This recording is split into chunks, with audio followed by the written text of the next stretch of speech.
안녕하십니까, 블룸버그 TV입니다. 자, 이번 시간은 제가 연구 자료를 보는 부분을 영상을 하나 만들겠습니다. 우선은 지금 최근 국내 자료를 보니까 다 아는 내용인데 좀 디테일하게 다 나왔습니다. 이렇게 보면 1개, 2개, 3개, 4개, 5개, 6개 정도 자료를 볼 겁니다. 첫 번째 자료는 여기 이 사이트 있죠. 보면 제목은 가상융합 경제의 확산과 보안 이슈 분석, 메타버스, 디지털 트윈.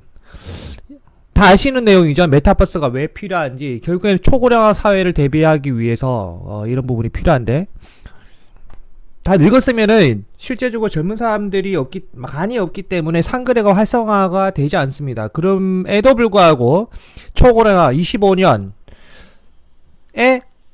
상거래를 활성화시키기 위해서는 가상세계에서는 이런 거래가 가능하다. 이런 가상세계 거래를 활성화시켜야 OECD 기준으로 초고령화가 다 되었을 때 물류가 원활하게 흐를 수 있다. 그런 부분을 참고를 하시면 될 것 같습니다. 한국인터넷진흥원 자료입니다. 검색하면 다 나와요, 여러분.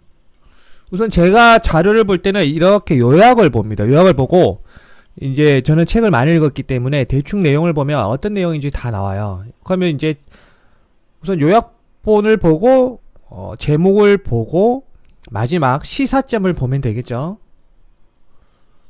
우선은 가상융합 경제 시대의 도래. 가상적으로 뭔가가 융합된다 이런 거죠. 다 모인다. 가상세계로 다 모인다.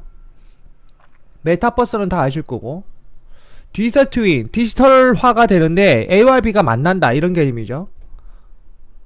가상융합 기술의 보안 이슈, 이런 것들을 다 하려면 보안 기술력이 필요하다. 개인정보 관련 보안을 어떻게 할 것인가, 그런 부분이 나와 있을 거라고 생각합니다.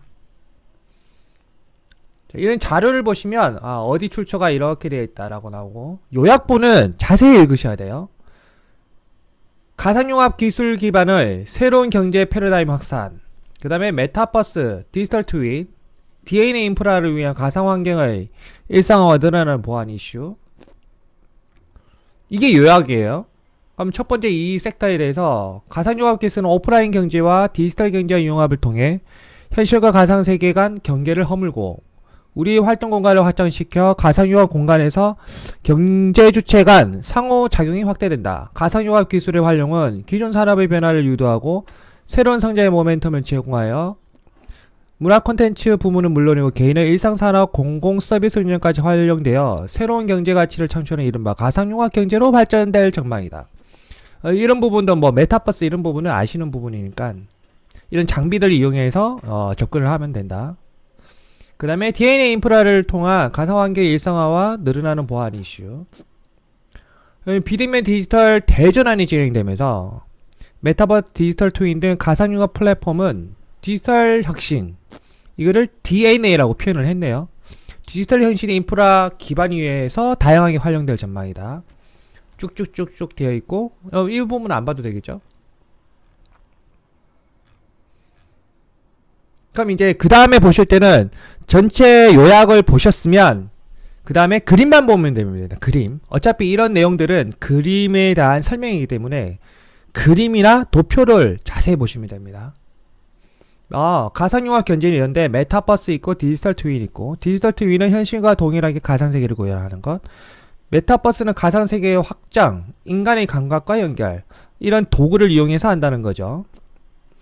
그리고 이런 것들을 이행하기 위한 어떤 프로그램적인 것, 빅데이터, 5G, AI 등등등 이렇게 나와있죠. 그럼 여기서 제가 다 강의를 했지만 실제적으로 이 5G의 시대는 이제 솔직히 끝났습니다. 6G, 우주 공간을 사용한 6G, 스타링크, 그것도 다 강의를 했죠. 왜 그런지. 이제 다 연결이 되잖아요, 여러분. 빅데이터는 뭐죠? 데이터 센터. 그 다음에 이 빅데이터를 돌리기 위해서는 뭐가 필요하죠? DDR4가 아닌 DDR5가 필요합니다. DDR5. 그래서 주가가 지금 막 뜨는 거예요. 찌라시 띄우면서. 실제적인 그 찌라시는 언제 나왔냐? 이거 2월달에 나온 거예요. 올 2월달에 외국 자료로 나온 거예요. 저는 그걸 본 거고. 이런 부분은 그 다음에 그림 또 볼까요? 메타버스. 현실 세계와 가상 세계를 연결한 거구나. 자, 이런 도표를 보시면 되죠. 아, 이런 개념이구나. 스카이 가이드 별자리에 이런 거 다 우리가 다 느꼈죠. 구글 어스를 통해서 보는 것들. 3D 세계.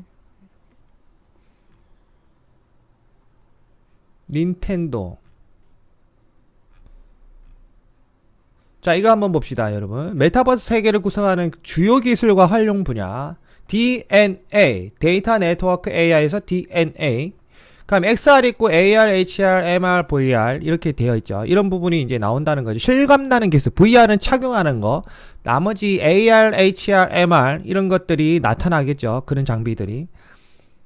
그리고 이런 것들이 이제 구축이 되면 각종 교육, 홍보, 마케팅, 생산, 제조, 여가, 일상생활에 이용할 수 있다. 그럼 이런 걸 왜 하냐?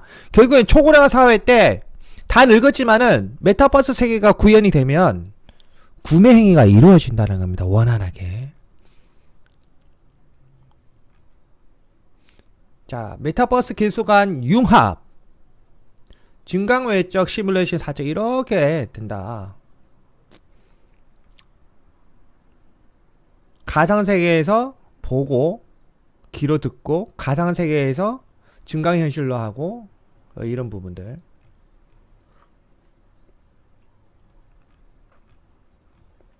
디지털 트윈. 이 부분이 좀 중요한 것 같아요. 디지털 트윈 기술의 활용 사례. 미국, 영국 등 기술 선진국에서는 이 기술을 활용하여 제조, 재난 시설 건설, 스마트 시대, 항만, 에너지, 의료 등 다양한 분야에 적용하고 있다. 이게 그 사례 있죠? 제가 왜 도표를 중시하는지 아시겠죠? 그래프 도표. 요 제조는 이런 식으로 한다는 거죠. 그 다음에 재난안전 토목 이런 식으로 미리 4D로 건설 리모델링 해보고 스마트 시티 이런 식으로 해서 그 다음에 빛과 조명, 바람 이런 데이터 값을 넣어서 붕괴가 될 건지 안 될 건지, 농축수산, 항만, 디지털 에너지 이런 부분들. 이제 의료 같은 경우는 가상 세계에서 이렇게 구현을 해서 프로그래밍을 해서 로봇이 이제 수술을 하는 그런 개념. 스마트 시티. 여러분들이 앞으로 사실 때는 스마트 시티라고 되어 있는 그런 도시에 사셔야 합니다. 왜냐? 그쪽으로 모든 소비가 다 이루어지니까. 어료. 디지털 트윈의 구성과 프로세스. 여기 보시면 가상세계, 현실세계 좀 확대를 해볼게요. 가상세계와 현실세계, 사물 인터넷 이런 기타 여러가지 장비들을 이용해서 이 모든 거를 사물 인터넷 해서 현실세계에서 쭉쭉쭉 가상세계에서 이렇게 이거 두 개를 연결을 한다. 그런 부분입니다. 결국 이 모든 걸 하기 위해서는 자본주의 사회에서는 핵심이 뭐냐? 소비가 이루어진다. 소비가. OECD 국가가 이제 다 늙었는데 25년이 되면 이런 개념을 구축을 해놔야 소비가 원활하게 이루어질 거 아니냐. 그게 목표입니다. 5G 통신. 이 구현 단계네요. 구현 단계. 디지털 트윈 글로벌 시장 전망. 26년까지 엄청난 폭등. 21년. 그러면 디지털 트윈 관련 주도 괜찮겠죠, 여러분들? 지금 디지털 우선 21년 거의 딱 끝났으니까 내년부터 여기 10억 달러 이거 빼고요. 6.15에서 26년이면 48이니까 68, 48, 8배가 뛴다는 거예요. 디지털 트윈 시장이. 그러면 노트에다가 디지털 트윈 관련주를 검색을 하시면 되겠죠. 이렇게 메모해놓고 디지털 트윈 관련주 이렇게 검색해서 투자를 해놓으시면 몇 배 먹어? 8배 먹어.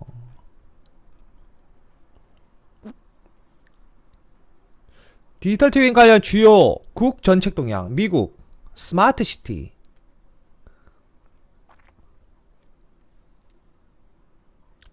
영국 데이터 공유, 디지털 트윈의 강조성.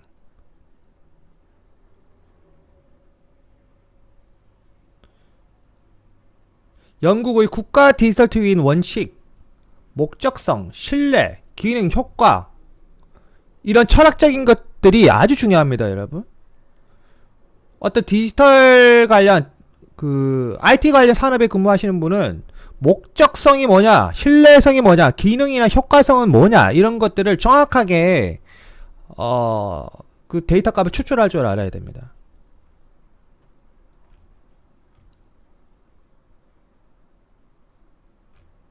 자, 이 논문은 이렇게 해서 끝내면 될 것 같아요. 자, 그 다음 논문 볼까요? 제목은 한국 배터리 산업의 최근 현황과 전망, 오유진 연구위원입니다.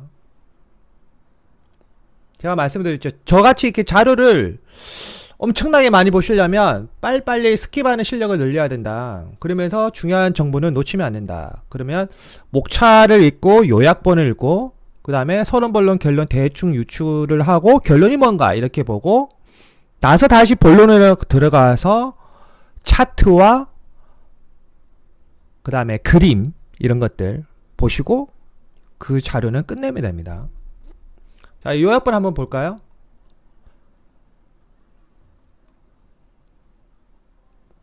한국 기업은 지속적인 기술 개발을 통해 제품 신뢰성을 확보하는 한편 자동차 업체와 적극적 협력으로 사업 불확실성을 갖춰나갈 필요가 있다.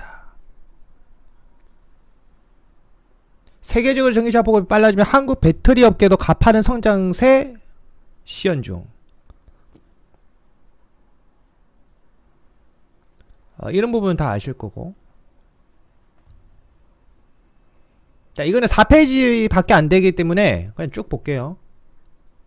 세계 주요국 전기차 판매 침투율 21년. 한국은 전기차 사업 분야에서 아주 뒤지고 있네요. 1등은 독일. 그 다음에 세계 EV 배터리 사용량 및 한국 시장 점유율 동향. 이 점유율이 중요하겠죠. 한국 점유율 아주 34.8%면 아주 높은 거예요.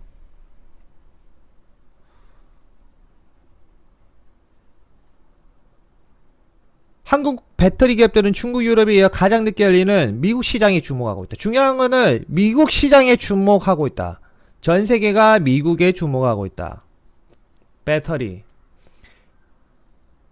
공격적인 생산시설 투자 진행.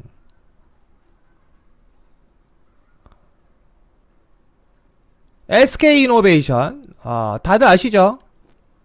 SK이노베이션은 급락할 때 막 주워 담아야 돼요.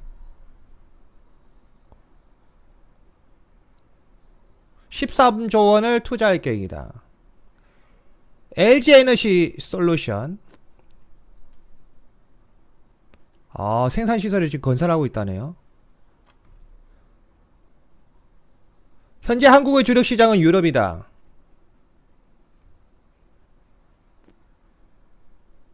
근데 유럽은 미래차 혁신 주도 및 성장산업 고용 창출을 위해 역내 배터리 공급망 구축을 강력하게 추진하고 있다. 스타트업 배터리 제조업 신규 지출이 활발하다.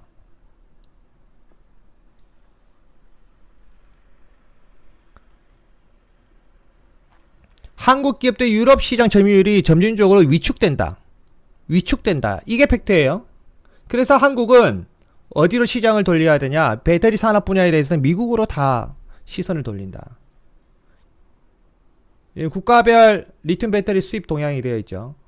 한국 나왔고 독일이 탑이네요. 탑이. 독일, 미국 이 시장이 엄청나네요. 근데 이 독일 시장은 이제 거의 끝나가니까, 그리고 위축된다고 되어 있으니까 미국으로 다 쏠리겠죠. 그 다음이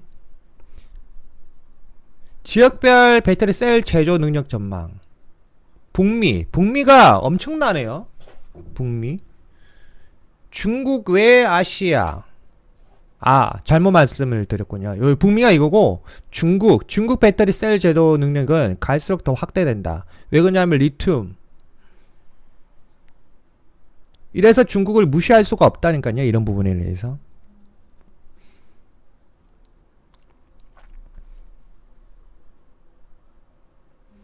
전기차 원가 절감. 이게 원가 절감이죠. 테슬라의 능력이 좋은 것. 즉 테슬라가 대단한 게 이 원가 절감에 아주 대단한 능력을 가지고 있다.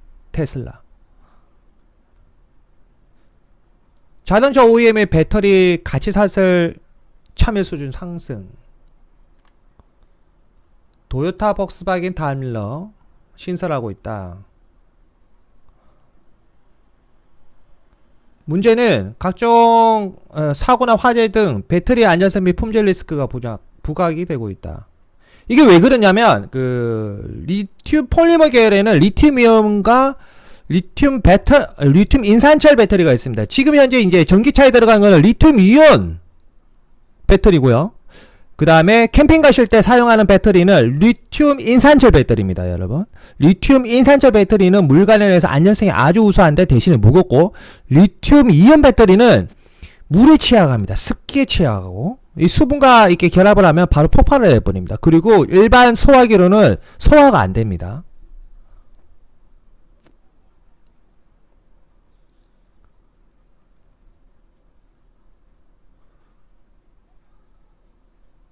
주요 자동차 OEM들의 배터리 사업 참여 변화.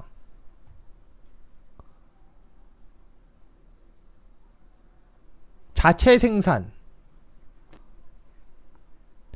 전기차 확대에 따른 주요 배터리 이슈 변화. 지금 도입 시작 초기 지났고 보급 확대 기간이에요. 그 다음에 일상화 단계는 얼마 안 남았다. 즉 일상화 단계가 되면 더 이상 전기 자동차는 혁신이 아니다. 그러면 그때는 시장이 어디로 갈까요? 수소입니다. 수소 자동차.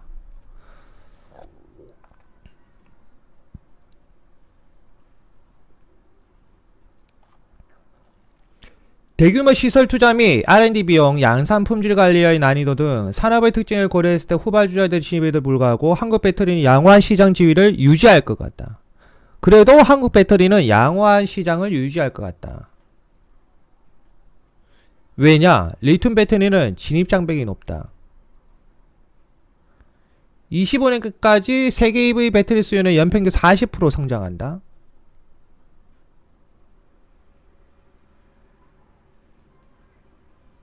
적극적인 협력을 통해 사업 불확실성을 낮춰갈 필요가 있다. 한국 배터리는 안정성 중심 설계 및 쭈쭈쭈쭈 나가고 전고체 전지 등 차세대 배터리 개발에 집중한다. 차세대 배터리 개발에 집중을 해야 된다.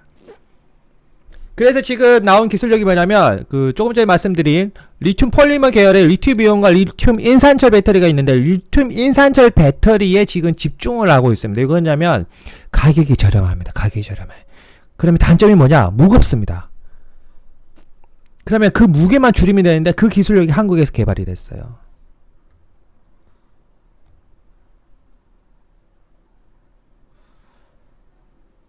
한국 배터리 기업의 기회와 리스크 요인. 기회. 검증된 제품들. 리스크는 화재. 화재 어떻게 할 거냐? 화재. 그리고 셀 제조 분야의 경쟁력이 심화되고 있다. 주요 배터리 기업별 생산 능력 전망. 2025년을 보면 되겠죠. CATL. CATL이 전 세계 리튬 인산철 배터리의 메카입니다. CATL이 중국 업체죠. 제 자동차에도 매립되어 있는 배터리 셀이 CATL입니다. 제가 직접 수입을 해서 이렇게 만들었어요. 배터리를. CATL. CATL에 투자하는 거 아주 좋을 것 같습니다. 대신에 2025년까지 홀딩. 그러면 우리나라 기업들이 여기 세 군데나 있죠. 우선은 2020년 대비 생산 능력은 더 올라간다. 맞죠? 이것만 보면 될 것 같아요. 자, 이 자료는 이렇게 해서 마치면 될 것 같습니다.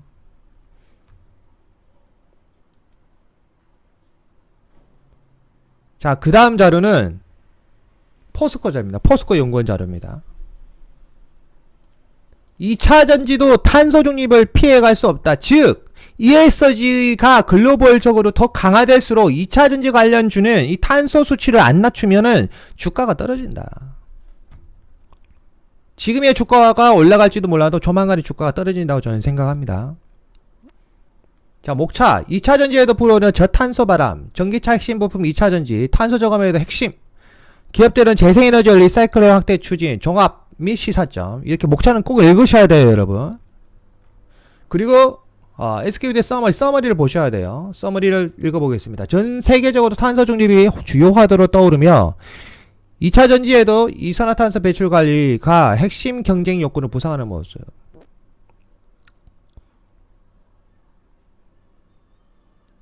카버풋 프레이트 신고 의무화 추진, 2차 전지, 이 제도로 인해서 2차 전지 관련주는 겁나게 떨어질 거라고 생각합니다. 수치값을 못 맞추는 회사는.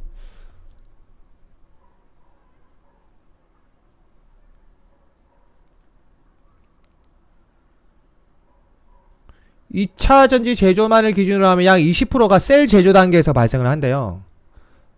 양은구재, 전해액, 분리막 등 주요 원료 소지 단계에서 80%가 발생한다. 그러면 만약에 2차 전지 관련주가 ESG 개념 이 부분으로 인해서 주가가 떨어지면 이 부분 지금 제가 음영해 놓은데 양은극재 관련주, 전해막, 분리막 이런 회사들이 주가가 먼저 떨어지겠죠.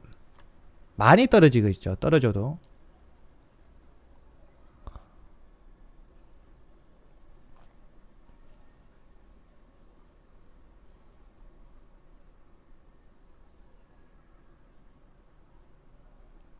자, 이 부분은 요약본은 이렇게 끝내고 그 다음에 요약 다 읽으셨으면 이게 10페이지니까 10페이지 정도 자료는 그냥 쭉 보시면 될 것 같아요.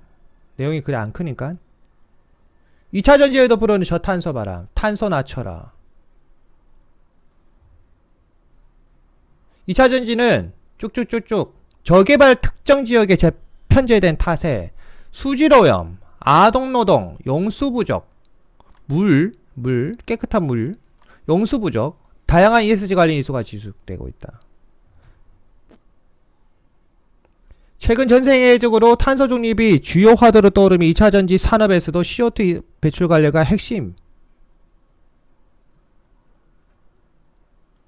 LCA 생애주기 평가, 원료 제조 사용 폐기 이 모든 단계를 다 평가를 한답니다. 미국도 유사하다, EU도 유사하다 이런 규제하는. 그럼 2차 전지 관련주는 이제 조심해야 돼요. 자, 그 다음에 이 표를 보면 카본 풋프레이트 및 리사이클 규제 방안 여기 나와있죠. 이거 확대해서 봐야 될 것 같아요. 이런 거는 23년 발효 목표로 입법 절차 진행 중. 자, 그러면은 2차 전지 관련주는 아까 음영에 있는 그런 회사들 있죠. 양극, 음극재 그런 회사들이 그러면 지금 유럽의 표결 이쪽 단계만 들어가도 바로 또 주가가 떨어질 거라고 저는 생각합니다. 왜냐하면 그 준비가 안 돼 있거든요. 그럼 이 제도가 24년 7월에 되면 탄소 발자국 신고 의무화, 26년 1월에는 탄소 배출 등급 부여, 27년 7월에는 탄소 배출 상한 규제. 이렇게 시스템이 정해져 있어요. 그 다음에 리사이클 규제, 코발트, 리튬, 니켈 쭉쭉쭉 이렇게 나와 있죠. 규제가 더 심해진다.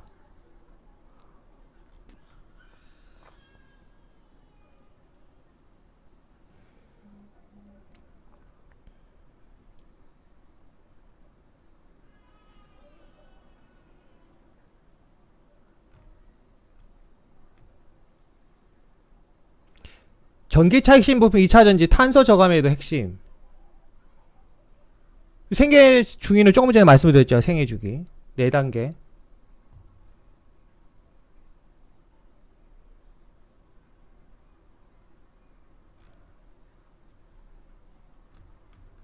이 회사들 주가 떨어집니다. 조심하세요.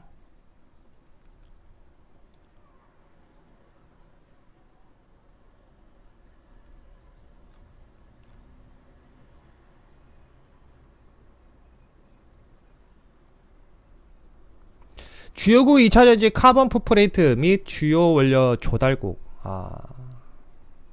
한국을 볼까요? 한국은 석탄에 많이 의존을 하네요. 석탄에 많이 40% 의존하고 원자력에 30%, 가스 22%. 중국은 70%. 중국은 이래도 저래도 ESG 경영 하나로 그냥 글로벌적으로 나쁜 국가, 악의 축 이렇게 그냥 지명이 돼버리네요. 유럽은 뭐 평준화되어 있고 우리나라가 석탄을 좀 더 줄여야 되네요.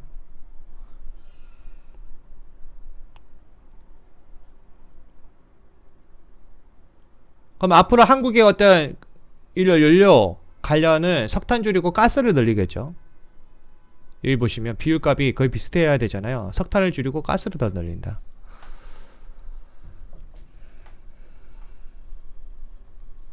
기업들은 재생에너지와 리사이클링 확대 추진. 아까 그 리사이클링 그 비용값 다 나와있죠.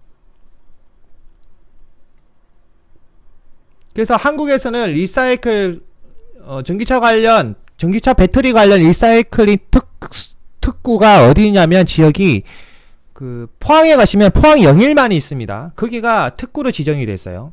리사이클링 특구. 그럼 25년쯤에 되면은 전기차 폐배터리가 쏟아져 나올 건데, 한국에서는 모든 그 폐배터리를 어디로 다 모을 거냐? 포항으로 모읍니다. 포항에서도 영일만으로.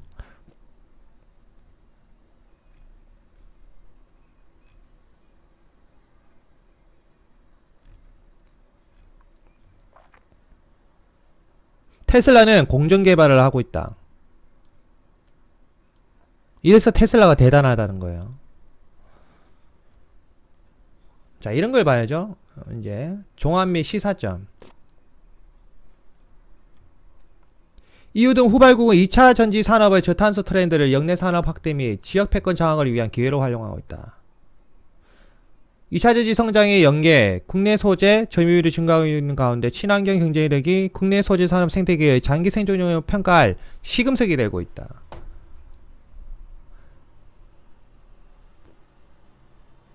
국내 소재 산업의 생태계 강건화를 위해 저탄소 전력 공급 등 친환경 경쟁력 확보를 위한 실질적인 지원 정책이 필요하다. 자, 이렇게 보시면 돼요. 자, 이거 하면 이것도 끝났고, 자, 그 다음 자료 볼까요? 세계 원전 시장 인사이트. 수소 관련 이야기입니다. 서론, 수전해 기술, 주요 국가별 수소 전략, 청정수소의 생산 비용 전망, 시사점.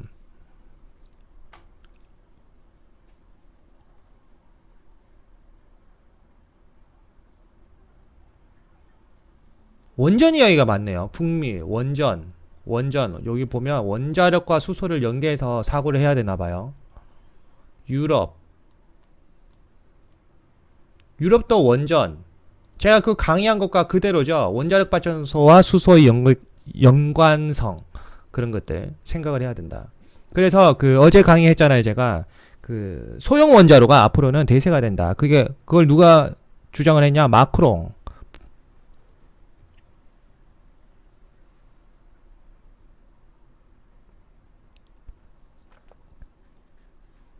남아공정부 신주 원전 제한 요청서 발행.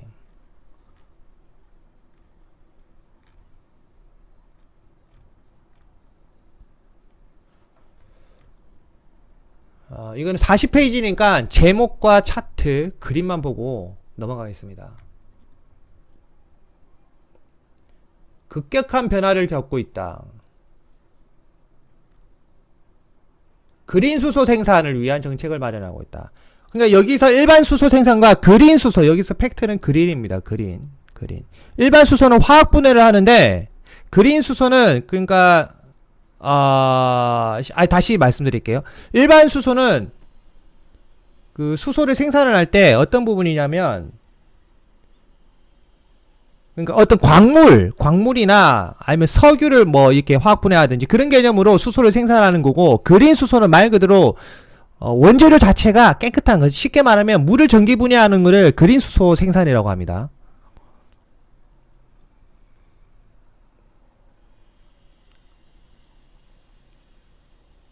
(2050년) 탄소 중립 시나리오 어쩌고저쩌고 되어 있죠.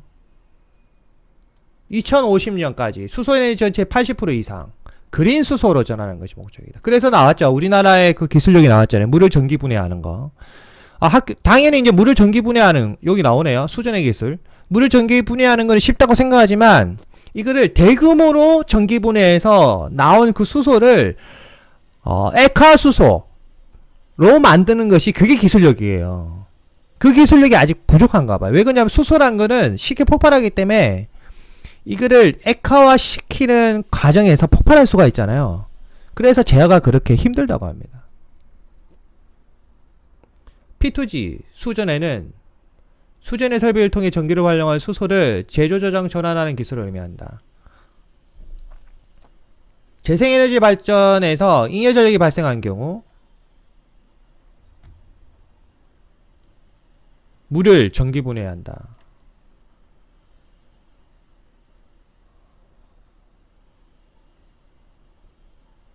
대표적인 수전의 방식에는 알칼라이 수전에, 고분자 전해질막 수전에, 고체 산화물 수전에가 있다.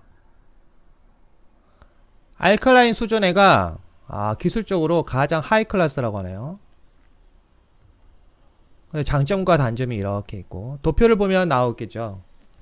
조금 전에 말씀드린 수전의 방식 기술, 이게 세 가지. 알칼라인, 고분자 전해질막, 고체 산화물 수전해. 이렇게 쭉 나와 있어요. 데이터 값이. 그냥 이런 거는 이렇구나 라고 보시고 넘어가시면 됩니다. 장점, 단점 이렇게 나오고, 그 다음에 그림을 보면 확대를 해서 한번 볼까요?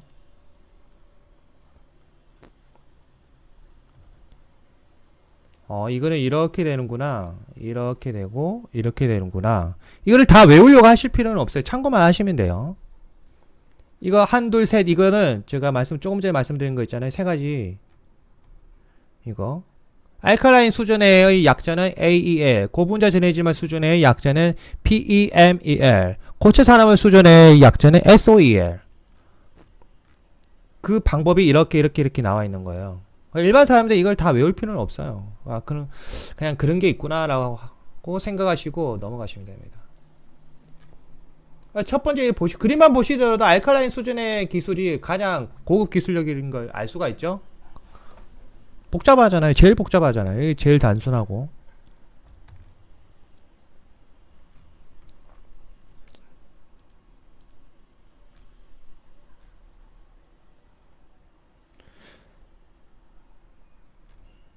수소.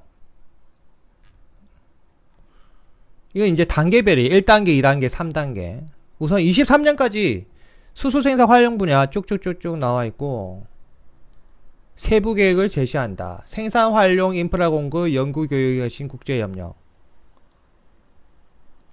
기술을 우선은 보급한다. 글로벌적으로. 그렇게 나와 있어요.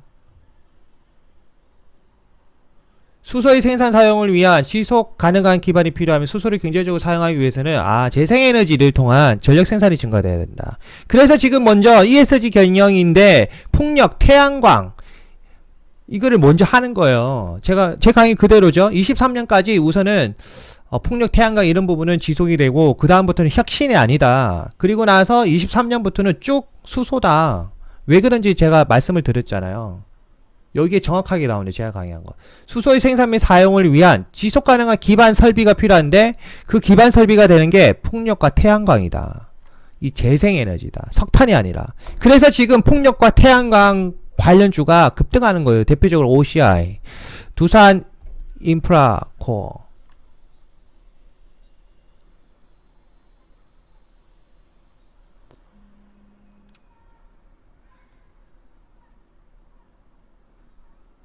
독일 정부는 국가 수소 전략 발표 앞서 쭉쭉쭉 하고 2단계 프로젝트를 진행 중이라고 하네요.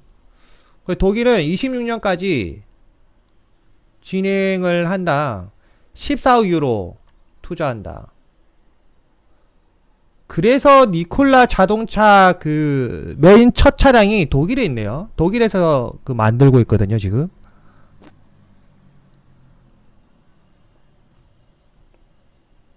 미국의 수소 전략. 이런 내용은 빼고. DOE가 미국 에너지부예요. 에너지부. 수소샷이라고 명명한다. 단가를 낮춰야 된다. 단가.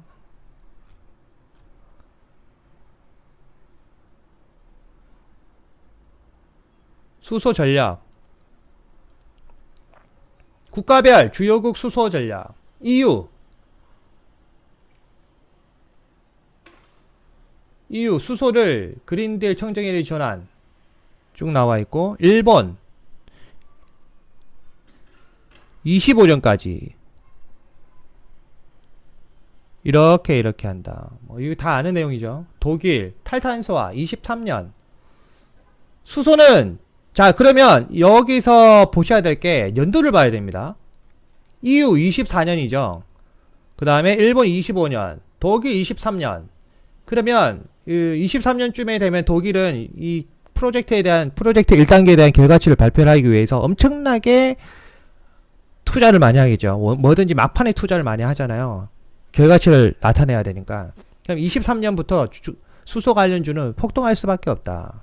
그리고 24년에는 유럽이 1단계 결과치를 발표를 할 거고 25년에는 일본이 1단계 결과치를 발표를 할 겁니다. 이런 것들을 위해서 수소 관련주는 본격적으로 정말 팍팍 뜨는 거는 23년부터 25년.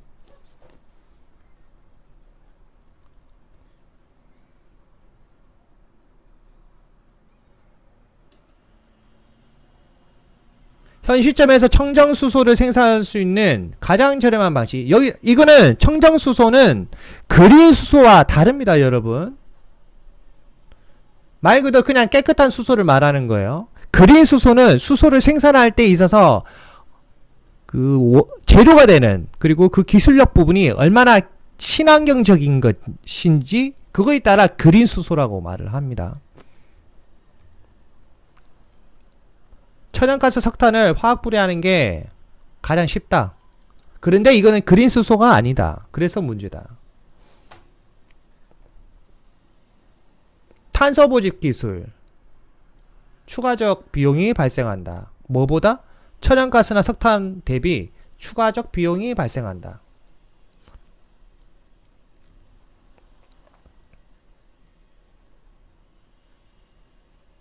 CCS 기술을 결합한 화석 연료 기반 분류수소의 평균 생산 비용이 태양광 풍력 등 재생에너지로부터의 전력을 생산하는 그런 보보다 월등히 저렴하다.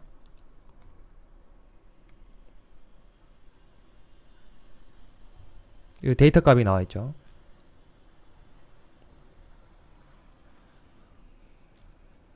중장기적으로는 생산 비용이 낮아진다. 글로벌 청정 수소 생산 비용 전망.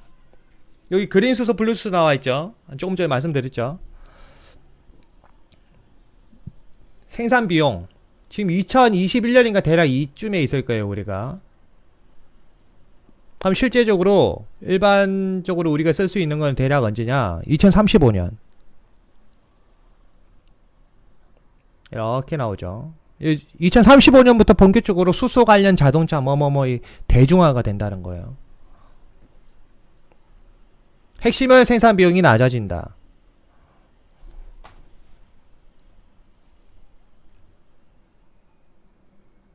주요국 그린 수소 생산 비용 이렇게 쭉 나와 있는데, 사우스 코리아 한국의 그린 수소 생산 비용은 상대적으로 높은 걸로 보이네요. 맞죠? 키로당 달러니까. 브라질이 생각보다 낮네요.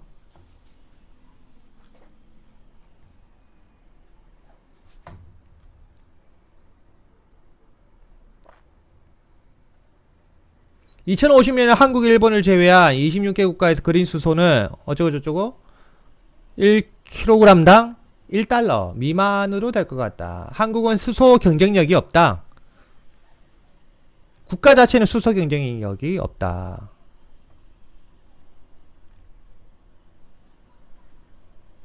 그린 수소 생산 비용 2050년까지 한국 엄청나게 높네요.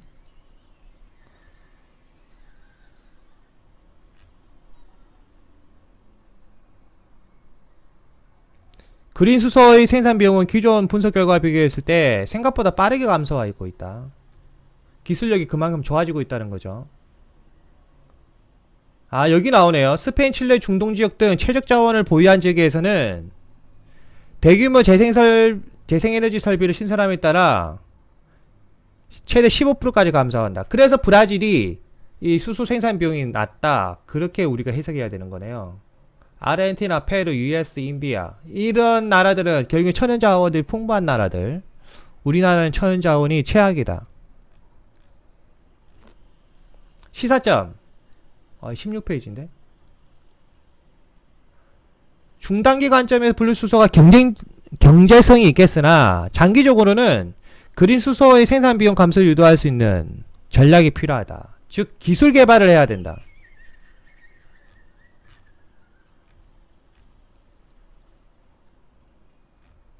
이거는 다른 자료예요. 핵 관련 자료예요.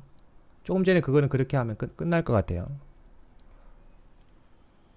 자, 이 자료는 뭐냐면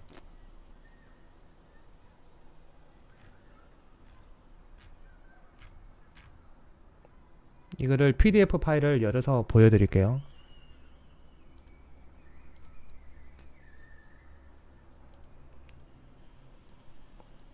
대체지표 금리를 기반으로 한 파생상품 거래 증가. 이 대체지표 금리가 뭔지 제가 강의를 했죠. 어디에서? 이때 9월 10일 날 강의했죠. SOFR. 그리고 SOFR 말고 실제적으로 이런 개념은 2년 전부터 한국은행에서 자료가 나왔습니다. 리버 금리가 어떻게 됐기 때문에 CD 금리로 했다가 한국은행에서 CD 금리로 작년까지 이렇게 선정을 했다가 그게 다시 RP로 바뀌었습니다. 그런 내용이 지금 보는 자료에도 그대로 나오고 있어요. 제가 말했던 거. 언제 말했어요? 여러분들한테 3월 달에. 저는 언제 알고 있었어요? 2년 전부터 알고 있었어요.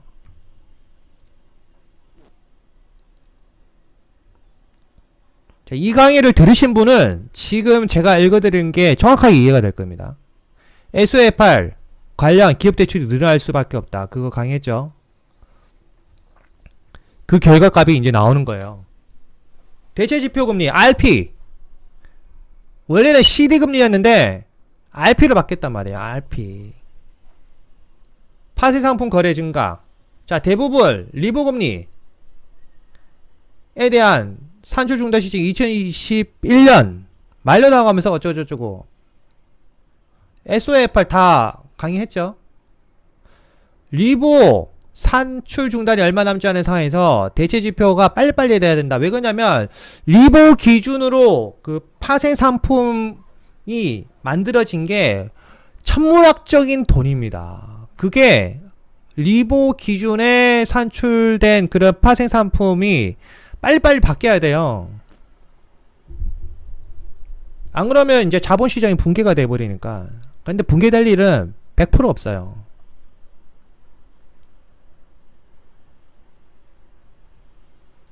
세계각국은 대부분 리보의 2022년 산출 중단을 앞두고 이를 대체할 지표를 선정하고 원하는 이전을 위해 노력을 하고 있다. 다 강의한 거죠, 여러분. 자, 이거는 5페이지밖에 안 되니까 읽어드릴게요. 미국의 경우 구체담보이익물 RP금리를 기준으로 하는 SOFR을 지표금리로 선정하고 있다. 우리는 참고로 대한민국은 RP래요. RP. 영국은 SONIA, SONIA를 대체로 할 지표금리를 선정하고 있다. 각국마다 약간씩 달라요. 일본은 토나, TONAR을 채택하고 있고, 스위스는 SARON, 사론을 무위험 대체지표 금리로 채택하고 있다. 대부분 리본이 21년 말 산출 중단이 되나 올해 말이죠. 일부 달러의 리본은 23년 6월 말에 산출이 종료된다. 이거 다 강의했죠, 제가. 23년 6월부터 글로벌 시행. 정확하죠? 자, 리보 산출 중단에 따른 각국의 대체지표 금리, 이걸 이제 영어로 말하면 RFR. 왜 한국어는 없네요, 여기. 우선 이거는 아까 조금 전에 말씀드린 것들, 이렇게 국가별로 이름이 다를 뿐이에요. 기본 본질은 똑같아요. 대체지표로 전환은 파생상품 시장에서 보다 빠르게 진행되고 있다. 미국과 영국을 중심으로 대체지표를 이용한 파생상품의 거래가 증가하고 있다. 이게 핵심입니다. 파생상품의 거래가 증가하고 있다. 파생상품의 새로운 거래가 증가하면 이 파생상품에서 만들어진 이 버블값, 즉 버블 찍인 추가적으로 만들어진 그런 돈들이 시중에 또 풀린다는 거예요. 즉 돈이 더 풀린다. 기준금리로 올라가면서 23년 되면 기준금리가 한 2번 올라가요. 2번 정도 올라갈 때 어디서 돈을 푸냐? 파생상품 거래 증가. 대체 여기 제목 리버 산출 중단에 따른 파생 상품 거래가 증가한다. 언제? 23년부터. 그러면 더하기 빼기 하면 사회적으로 파급력이 얼마가 될 건지 그런 데이터 값이 나오겠죠. 기준금리가 올라간다는 거는 쉽게 말해 부동산을 생각해 봅시다. 기준금리가 올라간다는 거는 부동산에는 악재예요. 그런데 파생상품 거래가 증가한다. 언제부터? 23년 6월부터. 23년 6월부터. 이거는 호재란 말이에요. 그러면 어느 게 파급력이 높을까? 이렇게 생각을 해보고 투자를 하시면 돼요.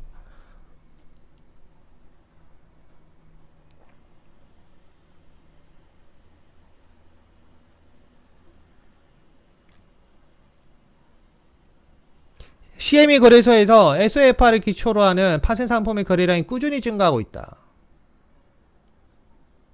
이거 다 강의했죠? 9월달에. SOFR 선물 거래량 추이. 쭉 9월달. 이거 제가 강의했죠? 거래량이 늘어나고 있다. SOFR 거래량이 늘어나고 있다.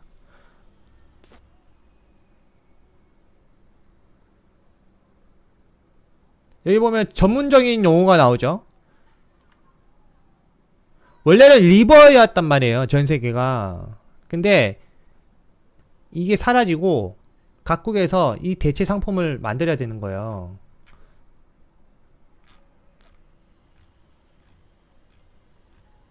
자, 그렇고 이거 봤죠?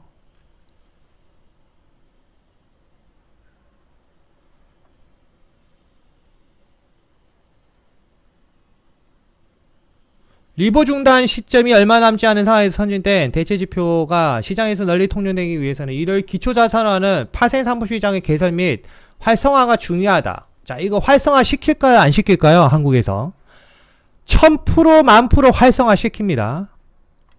그러면 지금 부동산 관련 대출은 갈수록 안 되고, 그럼 이 돈이 어디로 풀릴까요? 기업에 풀립니다. 기업에.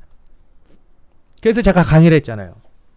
부동산을 투자하더라도 특히 대기업이 있는 그 도시에 투자를 해야 된다.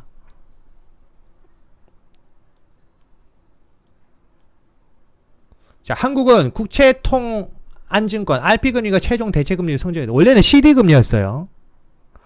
예탁결제원이 대체금리 산출 및 공시기관으로 지정된 홈페이지를 통해 공시 중. 한국거래소는 지표금리를 기반으로 한 초단기 금리 선물인 RFR 선물 상장을 21년 하반기에 목표로 추진한다. 자, 이거 상장되면 어떻게 될까요? 돈 풀립니다. 시장에. 자, 이 자료는 이렇게 보면 되겠습니다. 자, 이제 마지막 자료입니다. 이 10월 6일날 자료인데 이게 생각외로 중요해요, 여러분. 자, 미중 5대 첨단산업 패권전쟁 및 전망. 아주 디테일하게 잘 되어 있더라고요. 자, 이슈. 이게 11페이지거든요. 우선은 요약본이에요.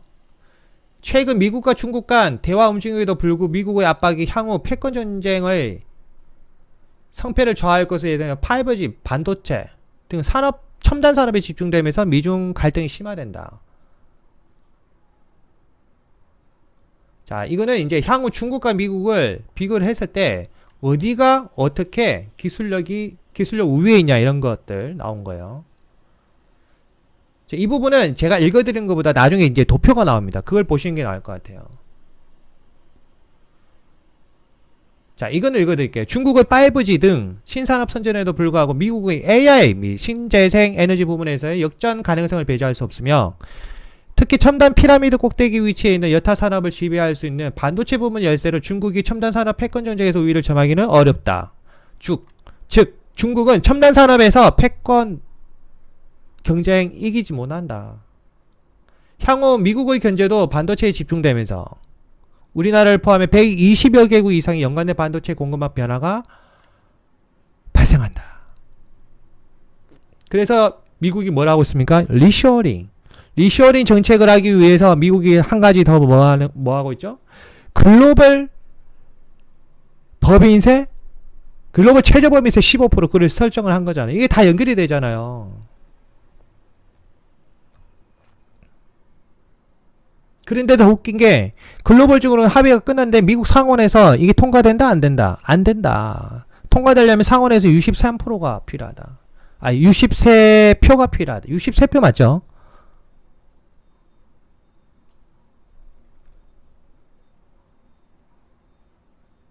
내재 갈등이 심화되고 있다.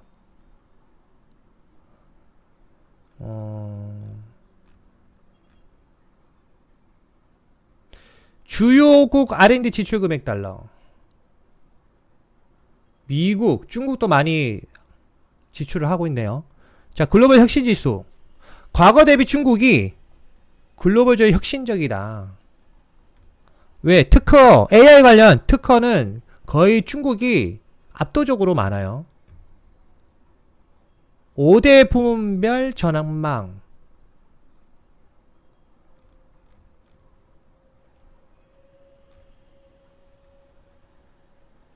중국의 인프라 및 특허 점유율 여기죠. 미국 대비 우세하다. 그래서 혁신이다. 해당 산업의 잠재력이 큰 가운데 막대한 내수 시장과 정부 주도 발전 계획 등을 통해 우위를 이어간다. 중국의 5G 기지국 수가 전 세계 70%래요. 우리나라 기업이 엄청나게 수출을 했겠죠. 여기 보면 5G 특허란 관련 제품의 필수 기술이 부여되는 라이센스, 취득시 자동차 핸드폰 등 다양한 제품의 로열티를 부과하면서 수익 구조를 확보한다. 중국 5G 기지국 수가 엄청나네요. 지금 21년이니까 200만 개면 24년에 600만 개네요.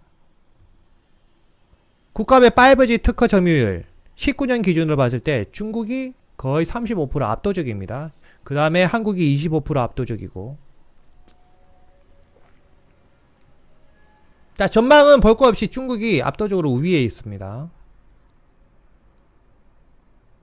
신재생에너지 중국이 우세하다. 이 평가가 나와 있죠. 이거는 이렇게 패스하면 되고. 왜 그러냐? 신재생에너지 왜 그러냐? 왜 중국이 우세하냐? 여기 중국의 풍력, 태양력 발전 원가가 대량 생산 및 배터리 가격 하락한다.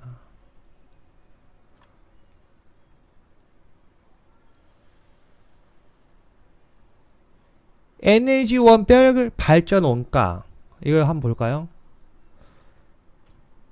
석탄은 갈수록 하락하죠. 그 다음에 가스는 뭐 똑같고 태양열도 내려가고 결국 이 모든 에너지 가격은 갈수록 내려가는 게 글로벌 목표다.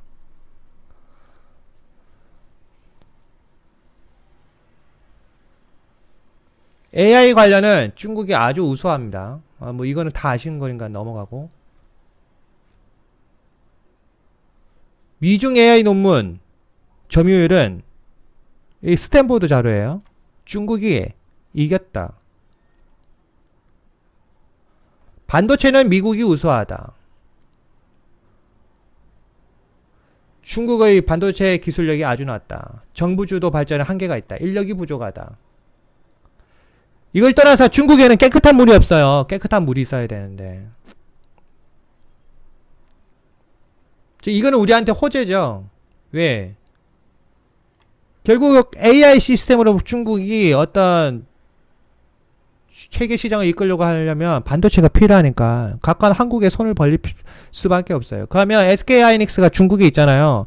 그 마지막 중국만 승인하면 되는데 승인할까요 안 할까요? 저는 100% 한다고 생각합니다.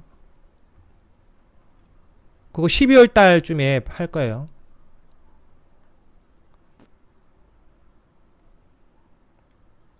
자, 국가별 반도체 시장 점유율. 메모리는 한국이 58%고 18년 기준이에요. 18년 기준. 비메모리는 미국이 70%다.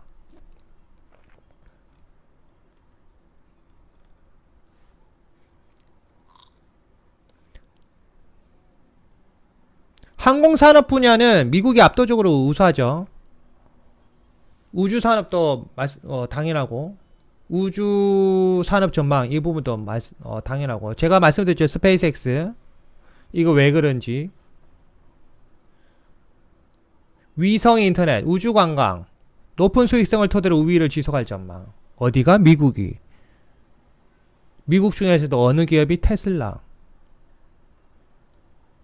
왜 그런지 3월달에 다 강의해놨잖아요. 인문학적으로.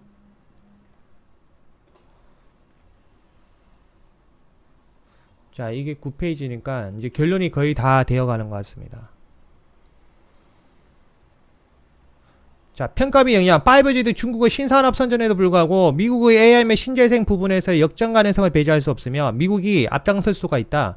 특히 첨단 피라미드 꼭대기 위에 위치해 있는 여타 산업을 지배할 수 있는 반도체 부분이 열세다. 중국이. 향후 미국의 견제도 반도체에 집중된다. 우리나라를 포함해 어떻게죠? 궁금한 변화 가능성에도 유의할 필요가 있다. 그럼 우리나라 그 기업들이 미국을 갈까요? 안 갈까요? 100% 많이 갑니다.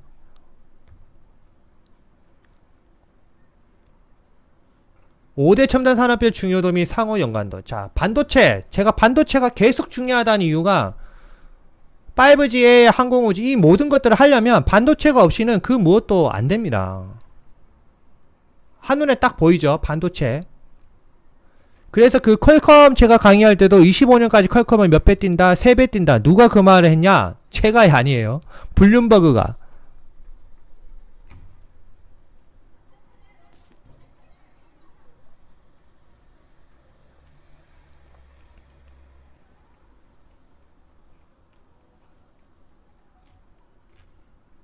자, 자료는 이렇게 끝내면 될 것 같습니다.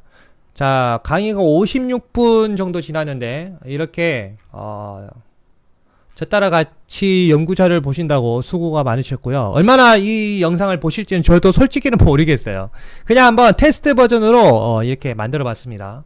이게 호응이 좋으면 제가 많이 만들고 호응이 별로 안 좋으면 저만 보도록 하겠습니다. 구독과 좋아요, 알림 설정은 저에게 큰 힘을 줍니다. 감사합니다.